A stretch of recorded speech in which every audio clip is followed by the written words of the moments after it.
Hey there teachers, welcome to this quick video where we just want to share some insight on how to best lead this fun glider plane project with your STICS class. As a quick introduction to this project, this activity probably has the coolest souvenir that they get to bring home, so that generates a lot of excitement.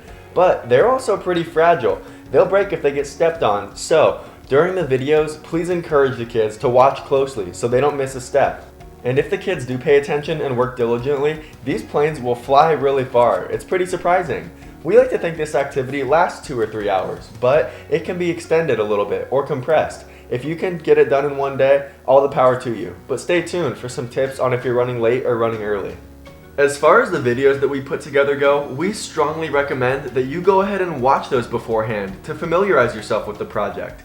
And take some mental notes of where those videos pause so you can be prepared to ask those inquiry-based learning questions that we pose to the kids. And when those videos are all done, we recommend that you display the gallery section of the project page onto the projector or screen so the kids can see some examples as they're building.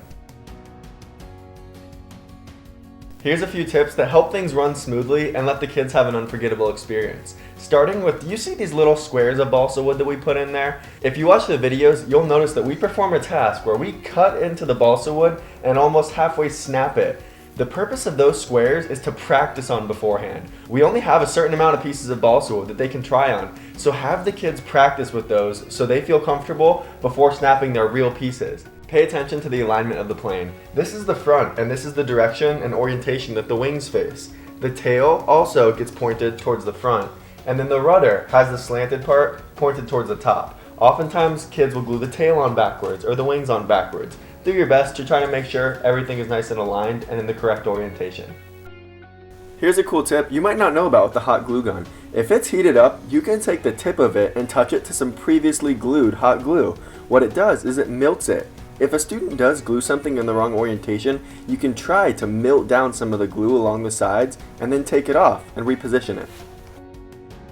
While we're on the topic of hot gluing, one thing that will really help these gliders' durability is reinforcing some of the connections. For example, when the wings or tail comes into contact with the body, you want to make sure there's glue along that entire seam, not just part of it or spots of it.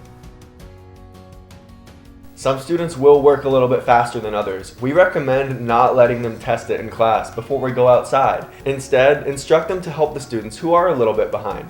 When it is time to go outside and test, if their planes are diving forward, have them take off a little bit of weight on the nose or add a little bit of weight onto the back.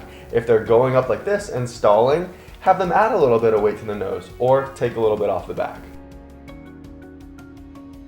If you're looking for some discussion topics throughout the class, here's some questions we like to ask. Ask them if they've ever flown on a plane and what their experience was like, or what they thought of that airport right near the beach, which is on St. Martin Island in the Caribbean, by the way. Ask them if they understand why we add those rectangles to the bottom of the rudder, and ask them if they've ever heard of the Wright brothers and the history behind planes. And circling back to the materials one more time, just because it is that important, when making this snap, they must do it on the scratch piece of balsa wood first. It still does happen quite a bit when students will completely break in half the wings or the tail. If that does happen, we ask you to take charge and make that snap for them.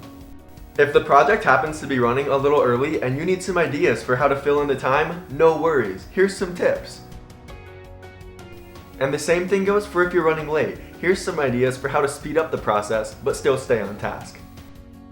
As far as safety goes, please just make sure students are being careful and using common sense when using the hot glue gun, and doing it on newspaper so we don't ruin any desks or carpet in the school. We also advise that if they are building the slingshot, to do it completely out to the side so it can launch like this. Oftentimes students will bring it behind their head and you can see what happens. It comes by and hits them. So just warn them of that. When cleaning up, go ahead and put any unused or reusable items back in the bin so we can get them back and recycle them for future projects if necessary. As always, thank you so much for your participation and all you do for these kids. If after watching these videos you have any questions, please do not hesitate to reach out. We'd love to help you so you can help make this experience a great one for the kids. Thanks so much.